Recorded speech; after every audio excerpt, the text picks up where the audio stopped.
વાવ થરાદ જિલ્લાના થરાદ અને રાહ વિસ્તારના ખેડૂતો દ્વારા મામલતદારને આવેદનપત્ર સુપ્રત કરી સુજલામ સુફલામ કાળજી નહેરને તાત્કાલિક રાજસ્થાન બોર્ડર સુધી લંબાવવાની માંગ કરવામાં આવી છે।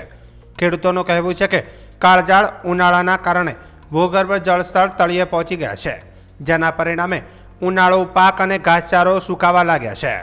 સરહદી અને પશુપાલન પર આધારિત આ વિસ્તારમાં પાણીની અછત ગંભીર સ્વરૂપ લઈ રહી છે। ખેડૂતોના જણાવ્યા મુજબ પૂરતું પાણી ન મળતા પશુઓ માટે ચારો અને પીવાના પાણીનું સંકટ ઊભું થયું છે, જેના કારણે પશુપાલકોની આર્થિક સ્થિતિ પર અસર પડી રહી છે।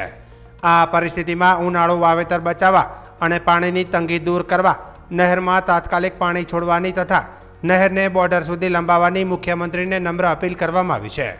ખેડૂતોનું માનવું છે કે યોગ્ય પગલાં લેવાય તો સરહદી વિસ્તારોમાં પાણીની સમસ્યા હળવી બની શકે છે। આજે મામલતદાર સાહેબને આવેદનપત્ર આપ્યું છે। થરાદ રાહમાંથી જે સુજલામ સુફલામ નહેર પસાર થાય છે, કાચી નહેર, એ ઘણા ટાઈમથી સૂકી પડી છે। ફક્ત ને ફક્ત જ્યારે ઇલેક્શન આવે ત્યારે એક દિવસ પૂરતી ભરવામાં આવે છે, એના પછી પાણી છોડવામાં આવતું નથી। અત્યારે ઉનાળાનો સમય છે, ખેડૂતોને પશુપાલન માટે પાણી જોઈએ, ઘાસચારા માટે પણ પાણી જોઈએ, અને છેલ્લા ઘણા ટાઈમથી સૂકી પટ પડી છે।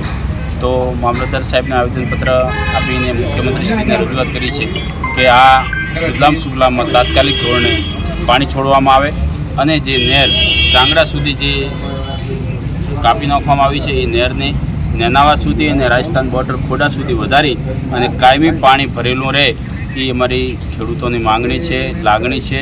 અને ખેડૂતો વતી અમે પાર્ટીના આગેવાનોએ આજે મામલતદાર સાહેબને આવેદનપત્ર આપ્યું છે। જલ્દીમાં જલ્દી આ જો નિર્ણય નહીં આવે અને પાણી ભરવામાં નહીં આવે તો અમે ગાંધી ચિંધ્યા માર્ગે આંદોલન કરશું અને નહેર ભરવા માટે સરકારને ફરજ પાડશું।